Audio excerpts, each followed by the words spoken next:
Ola was a boy born to shine. From a young age, his intelligence was evident to everyone around him.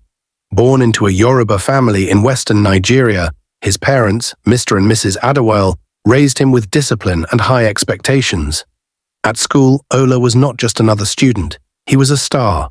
Mathematics, science, literature, he excelled in all. Teachers praised him, his classmates admired him, and his parents saw him as a gift from God.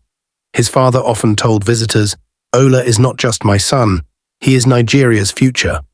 By the time Ola was in secondary school, he had won several national awards in mathematics and science. Newspapers wrote about him, and his school principal called him a national treasure. Universities in Nigeria wanted him, but his parents had bigger dreams. They decided he would study in America. "All the great minds go abroad to study. That is where he belongs," his father said.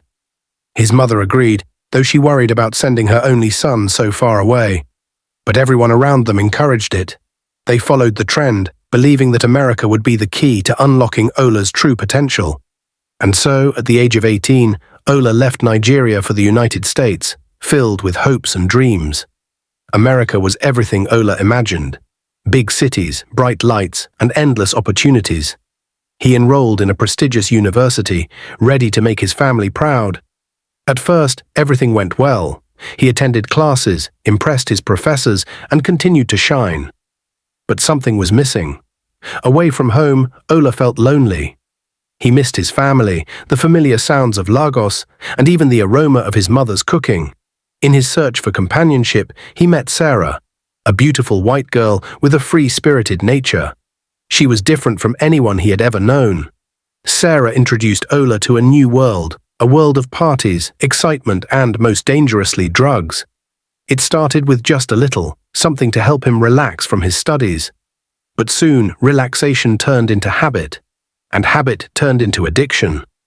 Ola's grades started dropping. He skipped classes, stayed out late, and spent more time with Sarah and her friends than with his books.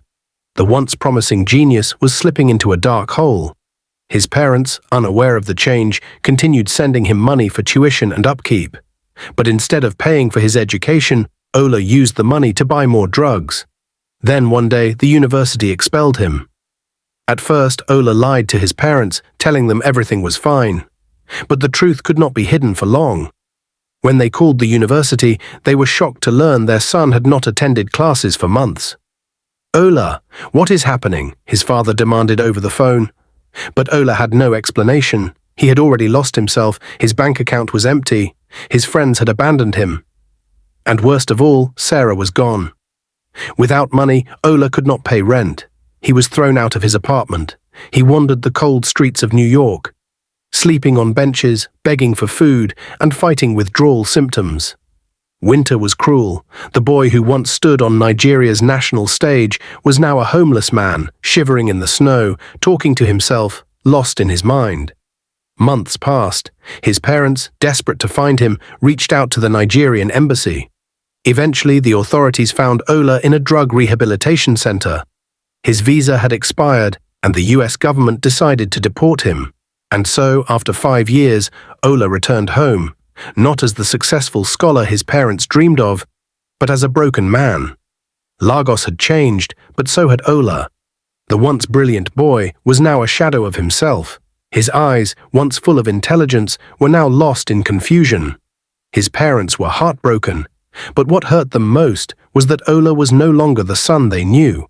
He had developed a strange behavior. Though he could still solve complex mathematical problems within seconds, his mind was unstable. He lacked normal reasoning and could not hold a proper conversation. People in the neighborhood whispered about him.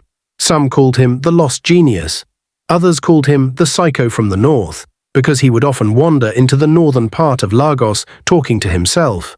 Ola spent his days in local gin shops, drinking and smoking. He would sit among drunkards, speaking beautiful English, talking about numbers and theories that no one understood. "Give me any mathematical problem, I will solve it," he would shout.